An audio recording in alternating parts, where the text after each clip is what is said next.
Guys Pakistan, कैसे हो आप सब। आई होप आप सब अच्छे होंगे। अगर आप सब अच्छे हो तो फटाफट से जाके कमेंट सेक्शन में एक थम्स अप प्रेस कर दो, और अगर वीडियो अच्छी लगती है तो वीडियो को लाइक कर देना, चैनल को सब्सक्राइब कर देना और ज़्यादा से ज़्यादा अपने फ्रेंड्स के साथ शेयर कर देना। So I am your maths teacher and you loving Didu. Welcome to all of you in your channel bridal classes. So guys आज हम पढ़ने वाले हैं क्लास 12 मैथ्स के चैप्टर नंबर 10 वेक्टर अलजेब्रा की एक्सरसाइज 10.2 का question number 12। So question number 1 to 11 हमने पिछली वाली वीडियो में कवर कर लिए थे। इस वीडियो में हम क्वेश्चन नंबर 12 से स्टार्ट करेंगे। सो क्वेश्चन नंबर 12 हमें गिवन है, find the direction cosines of the vectors A vector is equals to I K plus 2j के प्लस 3k के। हमें क्या करना है, इनके डायरेक्शन कोसाइंस निकालने इस वेक्टर के। तो इस वेक्टर के डायरेक्शन कोसाइंस निकालने के लिए हम क्या करेंगे, पहले हम निकालेंगे डीआरस। डीआरस क्या होते हैं, डीआरस होते हैं डायरेक्शन रेशियोज। तो डायरेक्शन रेशियोज क्या हो जाएंगे इसके, तो डायरेक्शन रेशियोज हम कैसे लिखते हैं, आई जे और के के साथ में जो मल्टीप्लाई में होता है, जो नंबर मल्टीप्लाई में होता है वही क्या होता है, हमारा डायरेक्शन रेशियो होता है। तो यहाँ पर आई के साथ में है 1, जे के साथ में है 2 और के के साथ में है 3। तो ये हो गया हमारा डायरेक्शन रेशियोज। तो डायरेक्शन रेशियोज समझ में आ गए। अब मुझे निकालना है डायरेक्शन कोसाइंस। तो डायरेक्शन कोसाइंस को हम डिनोट कैसे करते थे, डायरेक्शन कोसाइंस को डिनोट करते थे एल एम और एन से। एल एम एन से डिनोट करते थे ना। तो एल इज गोस टू हो जाएगा, पहले हम क्या करेंगे, इस 1 को लिखेंगे 1 अपॉन, यहाँ पे लगा दो रूट लगा दिया ना। अभी जो तीनों है इनका स्क्वायर कर दो और उसको सम कर दो। तो 1 का स्क्वायर हो जाएगा, प्लस में 2 का स्क्वायर हो जाएगा, प्लस में 3 का स्क्वायर। यहाँ पे आ जाएगा 1 अपॉन में 1 का स्क्वायर 1 होता है, 2 का स्क्वायर होता है 4, तो 4 + 1 5 और 3 का स्क्वायर होता है 9। तो 9 + 5 हो जाएगा 14। यहाँ पे आ जाएगा √14। तो एल आ गया हमारे पास √14। अब मैं एम निकालूंगी, तो एम के लिए हम क्या करेंगे, इस 2 को लेंगे, 1 को नहीं लेंगे, अब 2 को लेंगे। तो 2 अपॉन, वापिस से हम रूट लगाएंगे और तीनों का स्क्वायर का सम कर देंगे। तो 1 का स्क्वायर प्लस में 2 का स्क्वायर प्लस में 3 का स्क्वायर, तो ये सेम ही है। तो यहाँ पर भी क्या आ जाएगा 2 अपॉन √14। ठीक है। अब एन के लिए हम 3 लेंगे, तो यहाँ पर हो जाएगा 3 अपॉन, अंडर रूट लगाएंगे, यहाँ पर वापस से स्क्वायर करेंगे, 1 का स्क्वायर प्लस 2 का स्क्वायर प्लस में 3 का स्क्वायर, यहाँ पर हो जाएगा 3 अपॉन √14। तो ये आगे हमारे पास डायरेक्शन कोसाइंस। तो यहाँ पर हमारा क्वेश्चन नंबर 12 कंप्लीट होता है। अब हम देखेंगे question number 13। So question number 13 हमें गिवन है, find the direction cosines of the vector joining the points A B directed from A to B. अब इसने बोला है कि हमें डायरेक्शन कोसाइन निकालने हैं और हमें 2 पॉइंट्स गिवन है कि ये 2 पॉइंट जो है वेक्टर को ज्वाइन कर रहे हैं। तो पहले तो यार मुझे वेक्टर निकालना पड़ेगा ना, तभी तो मैं उसका डायरेक्शन कोसाइंस निकालूंगी। तो देखो पहले मैं क्या करूँगी, 2 पॉइंट्स ले लूँगी, इसको मान लो ए, इसको मान लो बी।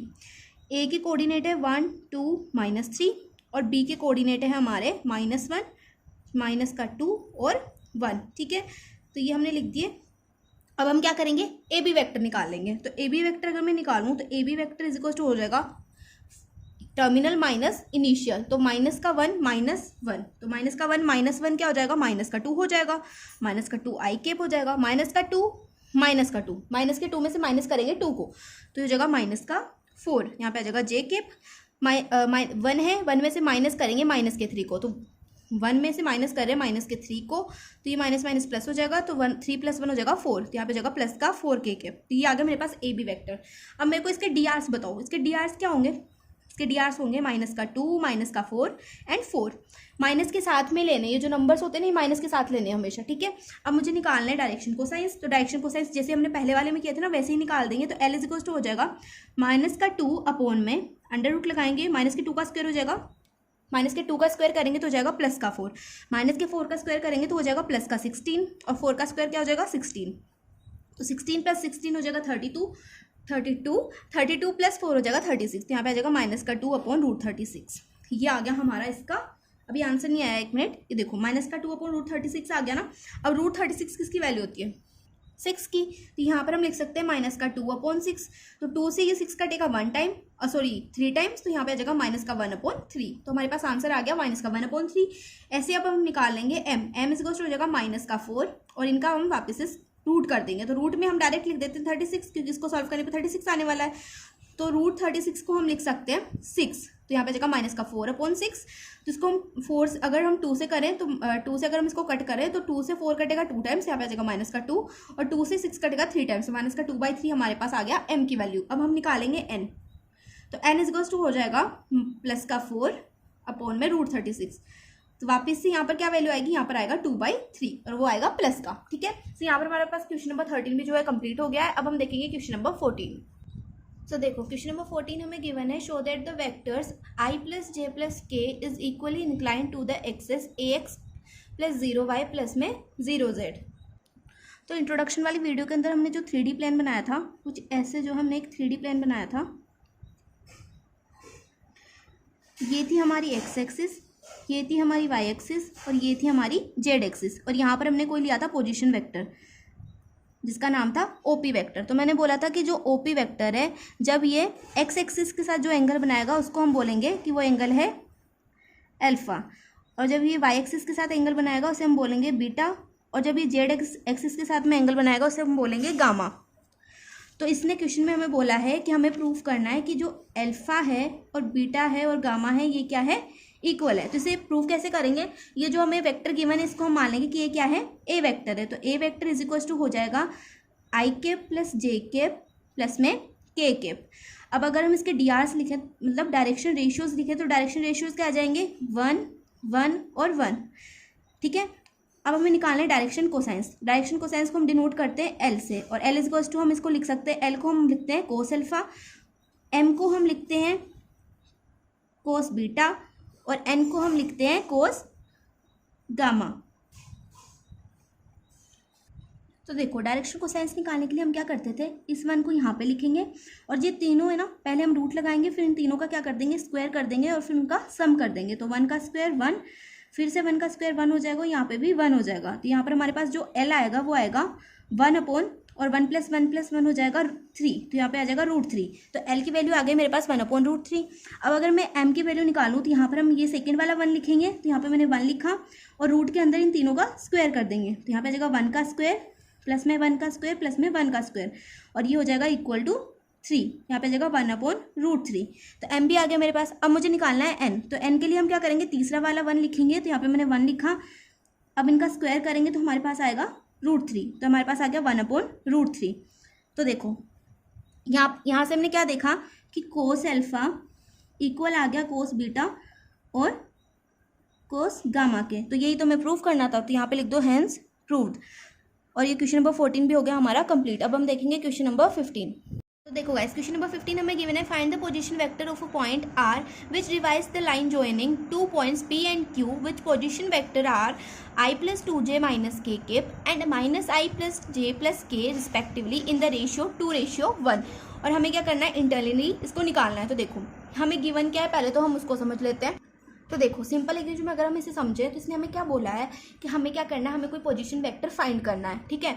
और वो क्या है, 2 लाइन के बीच में भी हो सकता है और उनके बाहर भी हो सकता है, मतलब वो जो पॉइंट्स है P एंड Q इनके बीच में भी वो पोजीशन वेक्टर लाई कर सकता है या फिर इसके बाहर भी लाई कर सकता है। हमने जो इंट्रोडक्शन वाली वीडियो के अंदर हमने पढ़ा था ना, इंटरनल केस पढ़ा था एक और एक एक्सटर्नल केस पढ़ा था वो पोजीशन वेक्टर का, कि एक बार पोजीशन वेक्टर अंदर था, दोनों लाइनों के बीच में था, और एक बार क्या था, दोनों लाइन्स के बाहर था, है ना। तो वही केस हमें गिवन है, और हमें पहले मैं लिख लेती हूँ इसको। तो देखो हम इसको क्या मान लेंगे, इस वाले को तुम मान लो कि ये क्या है, ए वेक्टर है।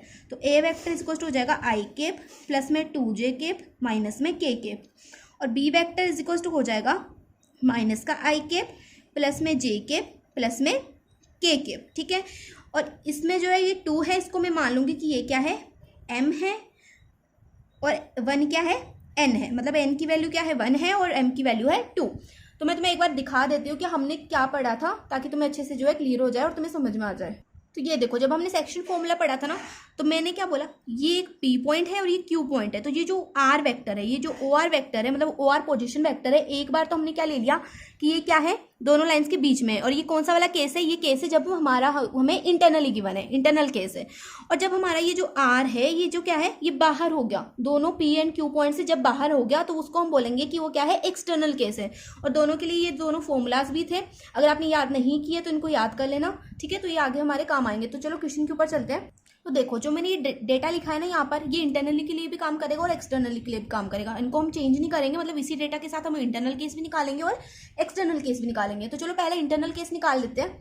तो इंटरनल केस के लिए हमारा फॉर्मूला था OR vector is equal to, हमें वेक्टर ही तो निकालना है, तो OR vector is equal to था MB वेक्टर प्लस में NA वेक्टर अपॉन में M प्लस N।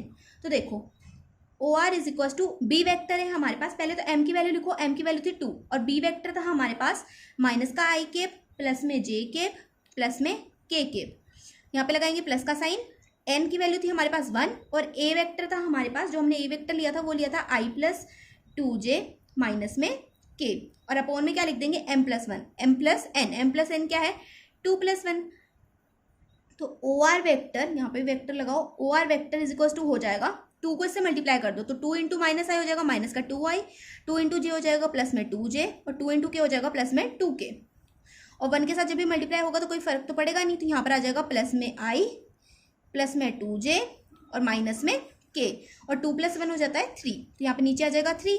अब देखो, अब हम क्या करेंगे, जो i वाले हैं उनको i वाले के साथ ऐड करेंगे, जो j वाले हैं उनको j वाले के साथ, और जो k वाले हैं उनको k वाले के साथ, ठीक है। तो 2i को जब हम ऐड करेंगे 1i में तो 2 माइनस का 2i प्लस में 1i, तो यहाँ पर आ जाएगा माइनस का i, क्योंकि माइनस का नंबर बड़ा है। 2j प्लस 2j हो जाएगा प्लस में 4j, और 2k प्लस माइनस का k, तो 2k माइनस के, 2k में से 1k जाएगा, 2k है उनमें से 1k जाएगा, तो हमारे पास बचेगा 1k, मतलब इसको हम लिख सकते हैं प्लस का k, अपोन में आ गया 3। अब हम क्या करेंगे, 3 को जो है सबके अपोन में लिख दो अलग अलग करके, तो ओ आर वेक्टर आ जाएगा मेरे पास माइनस का i अपोन में 3, इसको तुम माइनस 1/3 इंटू आई भी लिख सकते थे, तो मैंने यहाँ पे ऐसे डायरेक्टली लिख दिया, प्लस में 4j, यहाँ पर तुम ऐसे लिख दो, और प्लस में 1/3 और यहाँ पे जगह के, तो ये आ गया हमारे पास ओ आर वेक्टर, ठीक है। तो ये इंटरनल केस हो गया कंप्लीट, फर्स्ट वाला क्वेश्चन हमारा कंप्लीट हो गया। अब हम देखेंगे इसका सेकंड पार्ट। तो सेकंड पार्ट था हमारा एक्सटर्नल के लिए, एक्सटर्नल वाला जो सेकंड पार्ट था, मतलब जिसमें जो हमारा पोजीशन वेक्टर है वो दोनों पॉइंट्स के बाहर है, ठीक है। तो देखो, इसके लिए जो हमारा फॉर्मूला था ओ आर वेक्टर का, वो था O R vector is equals to M B vector, यहाँ पे क्या होगा, बस यहाँ पर क्या था, फॉर्मूले में प्लस था ना यार, तो यहाँ पे क्या आ जाएगा, यहाँ पे माइनस आ जाएगा, ठीक है। तो हम लिख देंगे M B vector minus N A vector upon में एम माइनस एन, ठीक है। तो अब देखो, वापस से जो है वैल्यूज पुट कर दो, यहाँ पे आ जाएगा एम की वैल्यू थी 2, और बी वेक्टर था हमारे पास माइनस का आई केप प्लस में जे केप प्लस में के केप, एन की वैल्यू थी 1, और ए वेक्टर था हमारे पास आई प्लस 2j माइनस में के अपॉन में m माइनस एन, तो 2 माइनस 1 हो जाएगा 1, तो 1 को लिखने की जरूरत है ही नहीं, क्योंकि 1 को हम इससे डिवाइड करेंगे तो यही वैल्यू आएगी, तो मैं यहाँ पर 1 को नहीं लिख रही हूँ, ठीक है। तो ओ आर वेक्टर को हम क्या करेंगे, इज इक्वल टू आ जाएगा 2 को इसके साथ मल्टीप्लाई कर दो, यहाँ पर हो जाएगा 2i प्लस में 2j, सभी के साथ करना है, सभी एलिमेंट्स के साथ में करना है, ठीक है। तो यहाँ पर हो जाएगा 2k।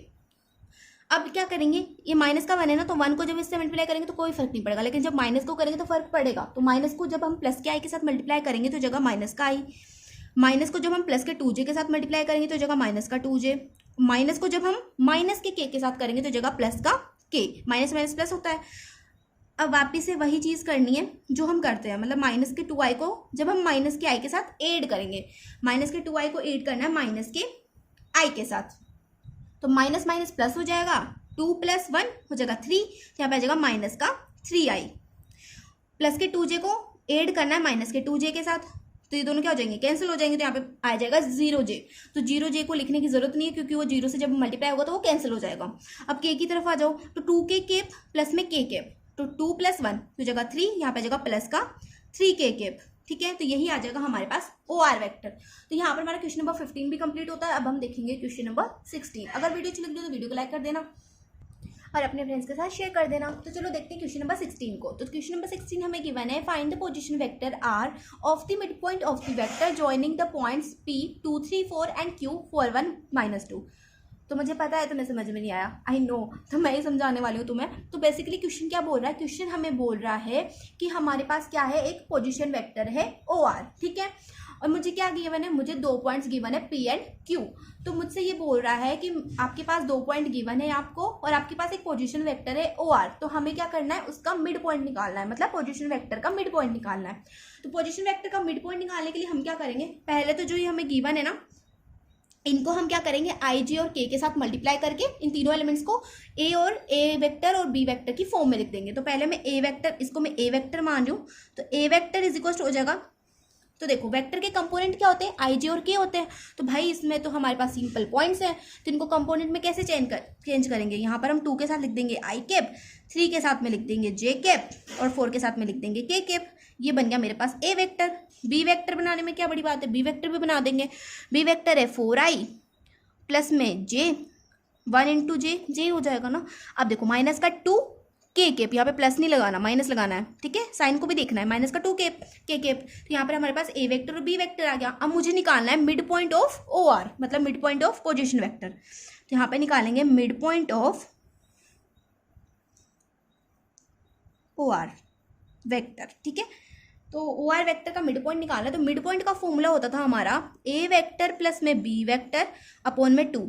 और अगर तुम्हें ये नहीं पता है ना तो यार इंट्रोडक्शन वाली वीडियो देख लो, उसके अंदर मैंने तुम्हें सारे फॉर्मूलाज बताए हुए हैं सिंपल एक्सप्लेनेशन में, ठीक है। और ज़्यादा लेंथी वीडियो भी नहीं है, 10-12 मिनट की वीडियो होगी, तो उसको देख लेना, ठीक है।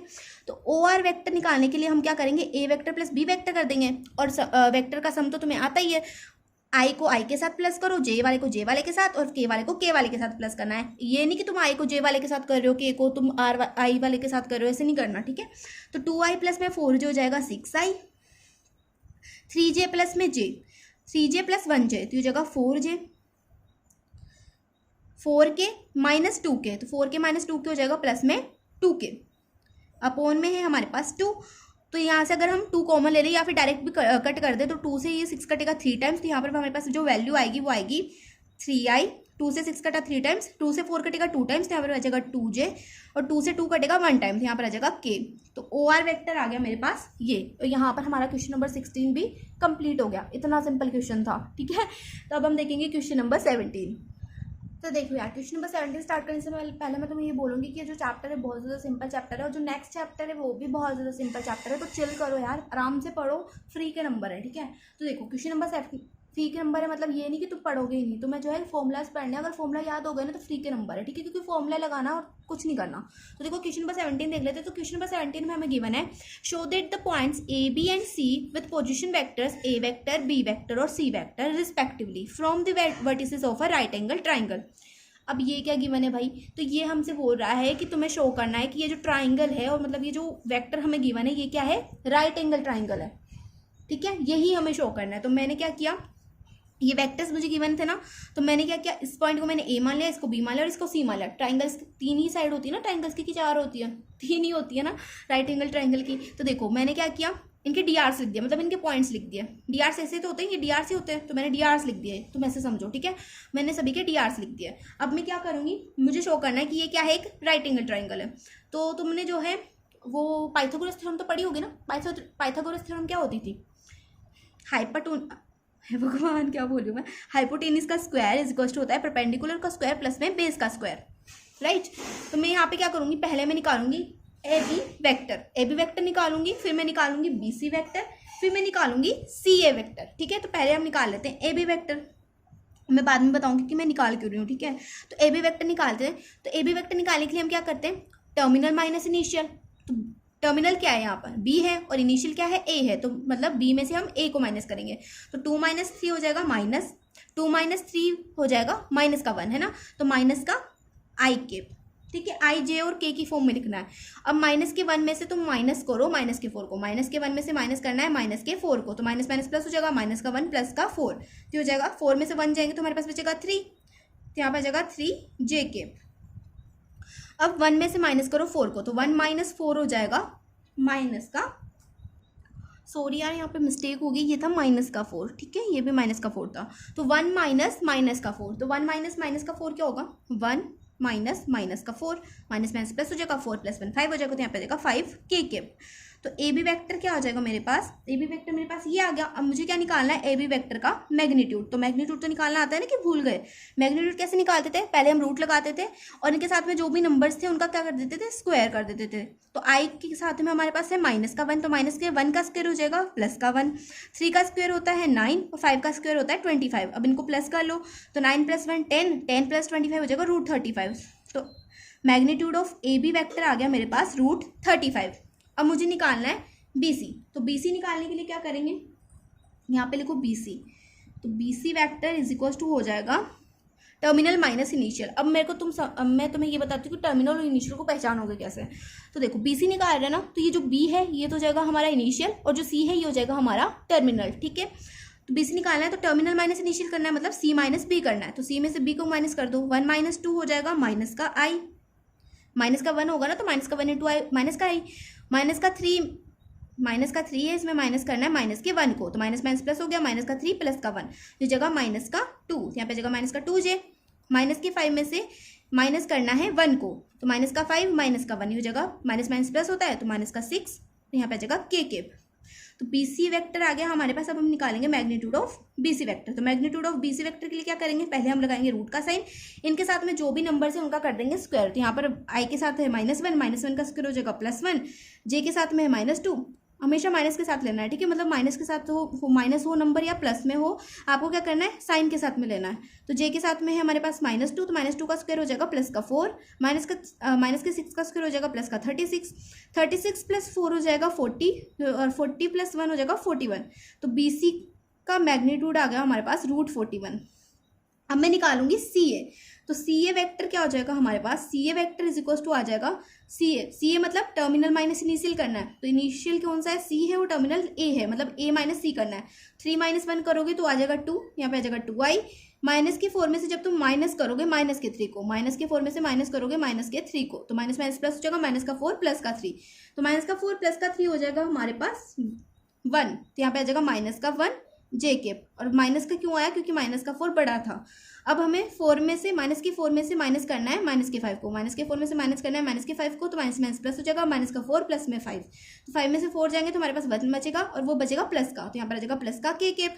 अब मुझे निकालना है इसका मैग्नीट्यूड, तो magnitude of C A vector निकाल देंगे। तो magnitude of C A vector निकालने में कौन सा मंत्र पढ़ना है, हमें क्या करना है, रूट लगाना है। 2 का स्क्वायर करेंगे तो 2 का स्क्वायर होता है 4, -1 के स्क्वायर, -1 का स्क्वायर हो जाएगा +1। अब अच्छा ये बताओ, तो मैं समझ तो आ रहा है ना, मैं -1 का स्क्वायर कर रही थी, -2 का स्क्वायर कर रही थी, क्यों प्लस में क्यों आ रहा था। जब भी हम, अगर हमारे पास कोई भी माइनस की वैल्यू है, अगर उसके ऊपर जो पावर लगी हुई है वो क्या हो, एक इवन पावर हो, मतलब 0, 2, 4 ऐसी कोई पावर हो गई, तो उसको जब हम लगाएंगे तो वो जो वैल्यू है वो क्या बन जाएगी, प्लस की बन जाएगी, ठीक है। तो देखो -1 का स्क्वायर हो जाएगा +1, ठीक है, और क्या था यहाँ पर +1 है, तो +1 का स्क्वायर हो जाएगा 1, तो 4 + 2 हो जाएगा 6। तो सी ए मतलब मैग्नीट्यूड ऑफ सी ए आ जाएगा हमारे पास √6। तो अब हम क्या करेंगे, hypotenuse equals to perpendicular plus base का स्क्वायर लगाएंगे, मतलब पाइथागोरस थ्योरम से इसको सॉल्व करेंगे। तो अब मैं क्या करूंगी ना, ये जो ए बी था, ए बी वेक्टर था, अब यहाँ पे मुझे बताओ हाइपोटेन्यूस कौन सा है, परपेंडिकुलर कौन सा है, और बेस कौन सा है। तो ये है हमारा बेस, ये है हमारा परपेंडिकुलर, और ये है हमारा हाइपोटेन्यूस, है ना। तो ए बी है मेरे पास, ए बी वेक्टर है, मतलब ये जो magnitude of A B vector है ये है मेरे पास √35।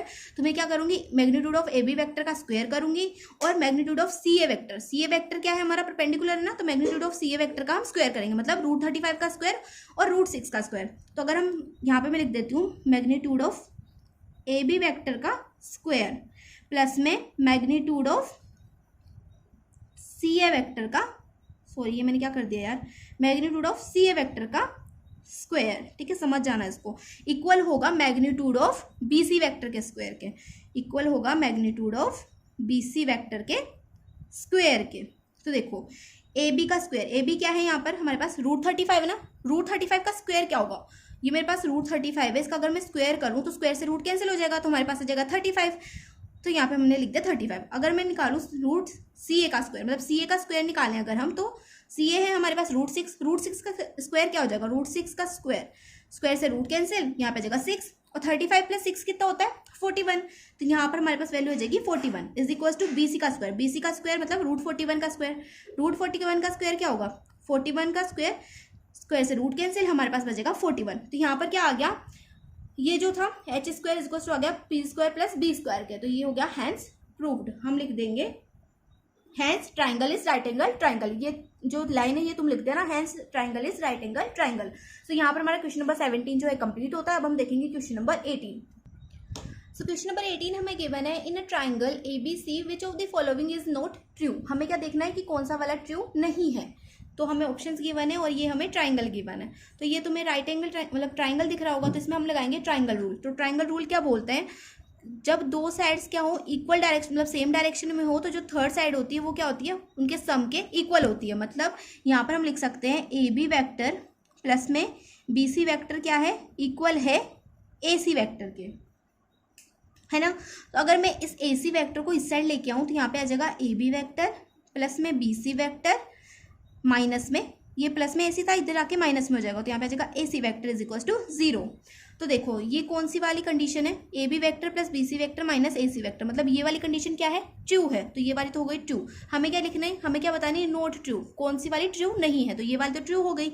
अब अगर हम क्या करें, ए सी वैक्टर को अगर मैं लिख दूँ सी ए वैक्टर, तो यहाँ पर मैं अगर लिख दूँ ए बी वैक्टर प्लस में बी सी वैक्टर और यहाँ पर मैं ए सी वैक्टर को लिख दूँ सी ए वैक्टर, तो जब मैं इसकी डायरेक्शन चेंज करूँगी, जब मैं ए सी को सी ए लिखूँगी तो यहाँ पर क्या हो जाएगा, माइनस का साइन आएगा।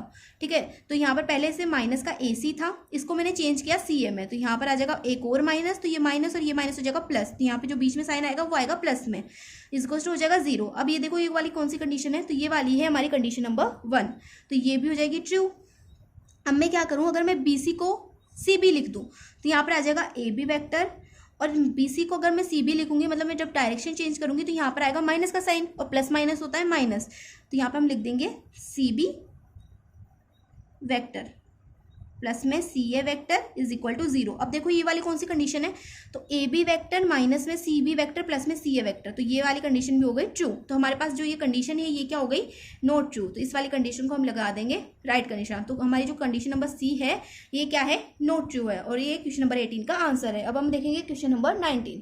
नंबर 19 देख लेते हैं। तो क्वेश्चन नंबर 19 हमें गिवन है, if A vector and B vector are two collinear vector then which of the following are incorrect. इसने अब हमें बोला है कि ए वेक्टर और बी वेक्टर क्या है, दो कोलिनियर वेक्टर है, तो हमें बताना है कि कौन सा इन दो चारों ऑप्शन में से कौन सा ऑप्शन इनकरेक्ट है, मतलब गलत है। तो देखो कोलिनियर वेक्टर की कंडीशन क्या होती है, हम कोलिनियर वेक्टर किसे बोलते हैं, दो पैरेलल वेक्टर्स को हम बोलते हैं कोलिनियर वेक्टर।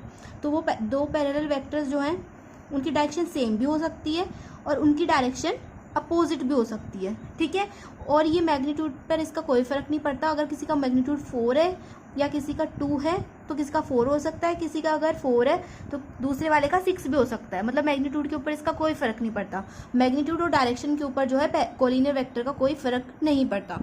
और अगर कोई दो वेक्टर्स पैरेलल हैं तो उनको हम इस फॉर्म में भी लिख सकते हैं, B vector is equals to lambda A vector और A vector is equals to lambda B vector. तो इस फॉर्म में भी हम अगर कोई दो वेक्टर्स कोलिनियर है तो उनको हम लिख सकते हैं।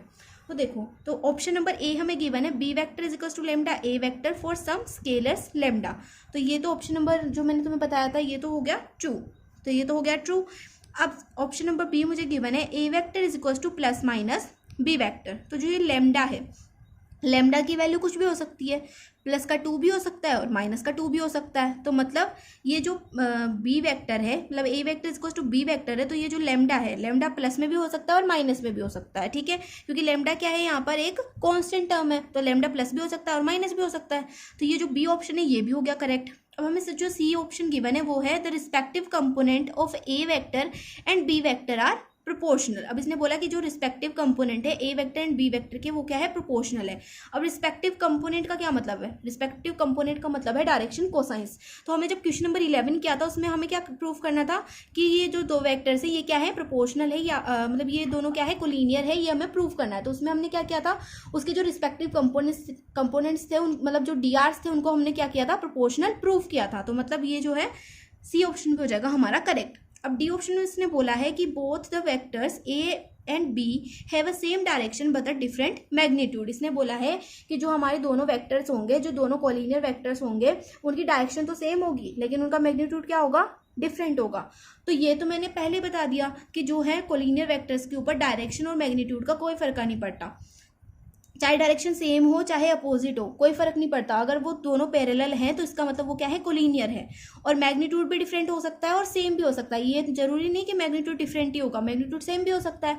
तो मतलब हमारा जो ऑप्शन नंबर डी है वो क्या है, इनकरेक्ट है। तो क्वेश्चन नंबर 19 में जो है राइट ऑप्शन हो जाएगा ऑप्शन नंबर डी। तो यहाँ पर हमारी जो एक्सरसाइज 10.2 है वो कंप्लीट होती है। तो वीडियो थोड़ी सी लेंथी होगी लेकिन मैंने जो सारे पॉइंट्स थे वो अच्छे से क्लियर कर दिए हैं। तो अगर वीडियो अच्छी लगती है तो वीडियो को लाइक कर देना, चैनल को सब्सक्राइब कर देना और अपने फ्रेंड्स के साथ शेयर कर देना। तो मिलता है नेक्स्ट वीडियो में, तब तक के लिए बाय बाय, टेक केयर।